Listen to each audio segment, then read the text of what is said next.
everyone, it's another day in horse therapy land. I just got home late last night from working up in the Okanagan, and I'm just heading home for my last client. It's pouring rain in the lovely Lower Mainland. Yay! Anyways, I'm going to talk today. Somebody asked me this weekend, one of my clients and friends, about how did I break my neck. So as many of you know, or maybe some of the newcomers don't know, I broke my neck in 2014 riding saddle bronc. So I was at a rodeo in Barrier, BC, and basically I got bucked off the bronc, and I landed kind of shitty. I landed with my arm outstretched and kind of rolled on the side of my head, and I thought I just kind of had a concussion, and then the paramedics and stuff came at me and were like, move around your neck, see if you feel any worse, go to the hospital. I'm not one to go to the hospital unless I feel like I need to go to the hospital, so I figured I had a concussion. Yeah, but I was out of it. I was pretty dizzy, and my dad was there and had some guys help me clean up my gear and whatnot, and then we were driving home, so it's about a 3.5 hour drive home, and my dad partway through decided he was pretty tired, and so would I drive. So I drove home, and then I actually was picking up an ex-boyfriend at the time from the airport in Vancouver, and that was going to be the next day. So I slept. My neck was really sore, and actually 2 days later I was supposed to fly out to Hawaii for a family vacation. And so the following day I went and picked up my ex from the airport. Prior to that, I was talking to my brother Bronson, who's a doctor, so he's my second oldest brother. CJ's the one that rode saddle bronc. He's my oldest brother. Anyways, Bronson told me that I should probably go to the hospital if I was planning on going to Hawaii, because of course if I went to Hawaii and had something further happen, it's better check it out, because there's going to be a lot of medical bills for me if I went over. And I had plans of going surfing and all kinds of fun stuff. So anyways, I decided, I can go do that. I picked my ex up at the airport, was very disorientated, went to VGH, the Vancouver General Hospital, which is actually the spinal unit for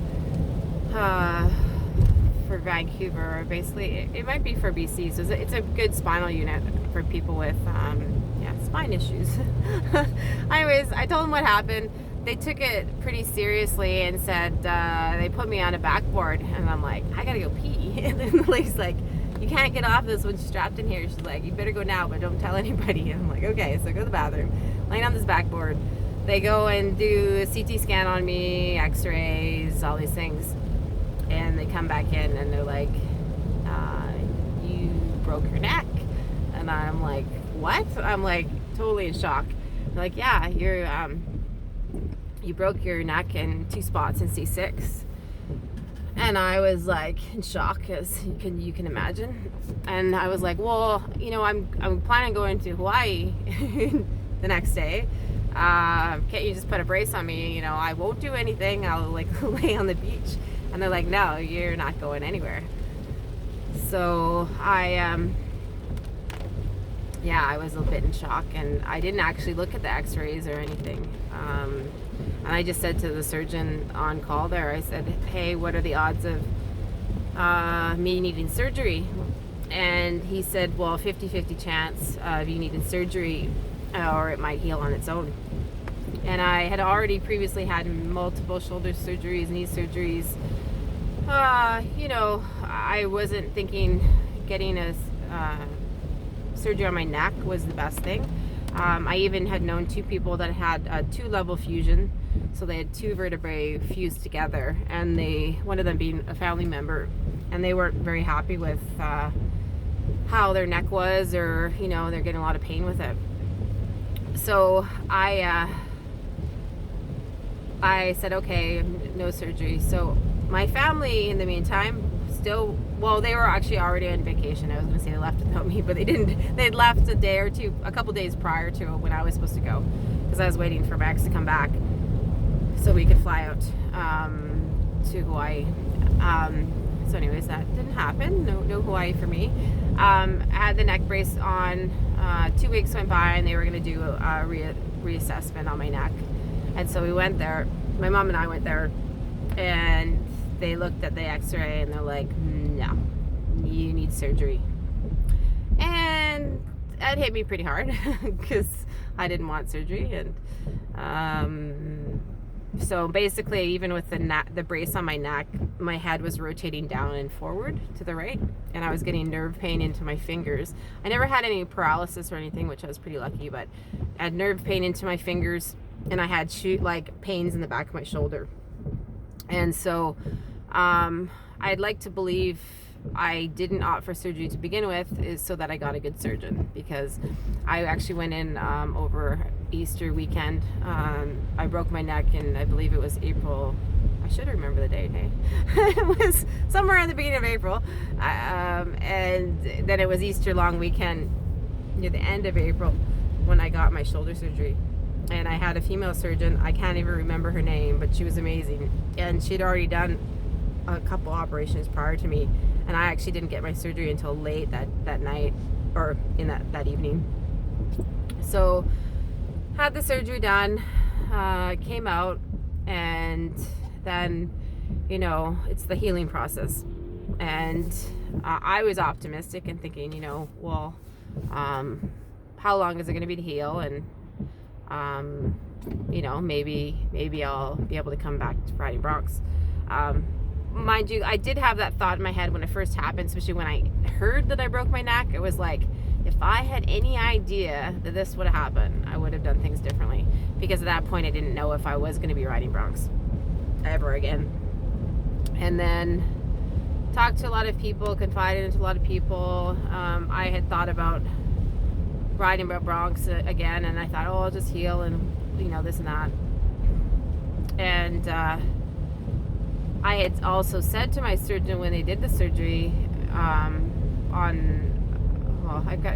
there's a lot to the story, but basically, so initially I had posted something on Facebook saying, I was thinking about coming back riding, this and that, and my brother, that's the doctor, was very upset with me that I would ever consider riding again. And I had a lot of people basically tell me I was stupid, and this is basically my wake-up call that this was my chance to get out scot-free in a sense, right? Or like call it quits, and but it wasn't their decision. But I struggled with it for quite a while, just trying to decide, is like, okay, is it time to wrap this up? Because I'd already rode broncs for quite a while. Or is there more in me that wants to still ride? So I went through some major depression that year. I did have the follow-up. I had a different surgeon, and I had asked him, I was like, hey, look, if I want to go back riding, what are the odds? Like, what are my risks if I go back riding? And he said, usually we tell like football players and stuff, if they have a 2-level fusion, so they have like 2 vertebrae fused together, that they can go back and play no problem. But they said they don't have statistics on a 3-level fusion. So I have 5, 6, and 7 fused, and you can see I still have a scar here on my neck from it, because they went in through the front. So I have a plate and, I don't know, 3 screws or something going through my vertebrae. And so this is all like solid bone. So he said there's no statistics on that. He's like, if it's your passion, I can't tell you, not to go do that. But he said, just make sure you go through that healing time and make sure that it's healed. So he was basically saying, like, once we went and established, it was about a 6-month period that they would go and look at the fusion and make sure that everything had solidified in the bone. So that actually had occurred in the fall. I had got approval for that. In the meantime, I decided, you know what, I'm going to wait a little bit longer. And psychologically, I had to sort through some stuff before I decided to come back riding. And what it all ended up coming down to is it, like, with me coming back riding, is that I wanted to do it, if anything, to end on my own terms. Does that sound right? My own terms. If I could. And also to be able to come back, do it in a different manner that I actually enjoyed what I was doing, and wasn't so hard on myself, and actually enjoyed the journey rather than sort of the outcome. And I was able to do that, which has been amazing. I haven't been so hard on myself. I've enjoyed it a lot more. I mean, I'm not going to say I don't still have a tendency to be hard on myself, when things don't go the way I want them to. But I am realizing more so that things are, not everything's under my control. And I was given an opportunity. I was blessed to have another opportunity to come back riding. And not many people are able to do that. So all in all, I mean, I had an amazing surgeon. I'm lucky that I'm a pretty active person and I eat pretty healthy. And so me going into surgery, I had an advantage over some people, having a similar surgery. I did do the rehab needed. I did wait time and extra time before I came back. And really, my range of motion hasn't changed much. They say with lower cervical, with the fusion, you don't really notice as much mobility issues with it, because it's just the lower and it's the upper cervical that you deal more with, like turning and stuff. So like side to side, I'm a little bit stiffer, especially going this way. And then my rotation, side to side looking back is pretty much the same. Up and down, like this way is like a little stiffer, but again, I mean, what do I need? That's not really a useful way for my neck to go. And then I've broken my collarbones before I ever had my neck broken. So that also reduces your mobility in your neck. So I've had this one broke twice. I've had this one broke once. I have a plate in this shoulder. So, and then I had since re-broken again after I have the plate in there. So, which is why there's, I don't know if you can see it, but I have where this head of this hummingbird is, there's a big bump there. And yeah, so that's basically the story of how I broke my neck.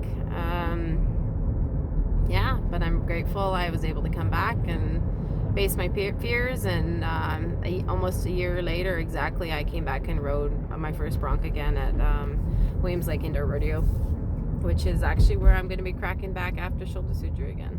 So it's a pretty cool deal, and thank you for listening to me, and I will talk to y'all soon.